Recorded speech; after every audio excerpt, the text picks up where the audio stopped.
কার্তিক পুজো উপলক্ষে আমাদের বাড়িতে চলে এসেছে সবাই সবাই মিলে বসে একসাথে টেবিলে খাওয়া হচ্ছে আর গল্প করা হচ্ছে। বারবার বলছি ঠাকুর ধরিস না, তার মধ্যে কোনো একটা কারণ আছে। আসলে হৃদয় কি দিয়ে খাওয়ালো? এই যে আজকে নিরামিষ পুজোর জন্য, কালকে কার্তিক পুজো। ওই যাই হোক, কার্তিক বিশ্বকর্মা দিন ভাই ঘুরিয়ে যায়। ও এই যে হ্যাঁ, কি দিয়ে খাওয়াচ্ছে সেটা বল। লাউয়ের ডাল, লাউ ঘন্ট, নিরামিষ তরকারি আর চিপস। এই খাবার? হ্যাঁ। কবির আমার ছোদ্দার জন্য কান্নাকাটি করছে। আলালের ঘরে দুলালি এখনো খাওয়াই দিতে হয়।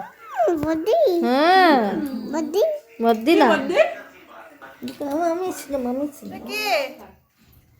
কার্তিক পুজোর দিন সকালের ভিডিও। সকালবেলা সব সবজি কাটা, তরি তরকারি কাটা চলছে আর সব আয়োজন চলছে। আর এদিকে যাদের কার্তিক পুজো মানে কার্তিকের মা কিন্তু ঘুমে বিভোর, এখনও ঘুম থেকে ওঠেনি।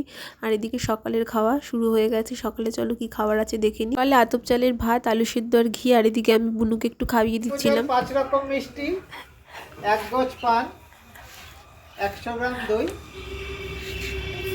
এই আনা এসে বলে গেল যে কার্তিক ঠাকুরকে নমস্কার করলে বলে বিয়ে হয় না।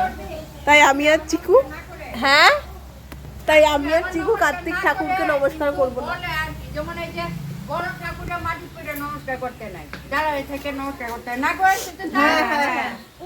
যেমন একটা আমি তো আর কিছুই জানি না, মানে যেইটি মানে বড়রা বলতো শুনতাম। না পিসি, আমরা নমস্কার করবো না কার্তিক ঠাকুর কাছে। আমরা এমনি গিয়ে যাবো, প্রসাদ খাবো। বিয়ে করা আমাদের খুব ইচ্ছা।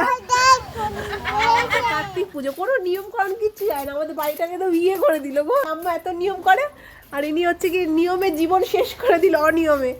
রাত্রি 12টার সময়, সকাল 12টার সময় দাঁত ব্রাশ করছে। এখন ঘুমালো এতক্ষণ ধরে, যাতে খিদা না পায় ওর জন্য এতক্ষণ ধরে আছে। সেই সন্ধ্যা হলো পুজো তো আমার কমেন্ট আসবে দেখবি, সবাই বলবে ঠিকই তো, যদি খিদে পেয়ে যায়। হ্যাঁ খিদে পেয়ে যায়। সবার 3 বেলা করে, সকালবেলা করে 3 বেলা খাওয়া হয়ে গেছে।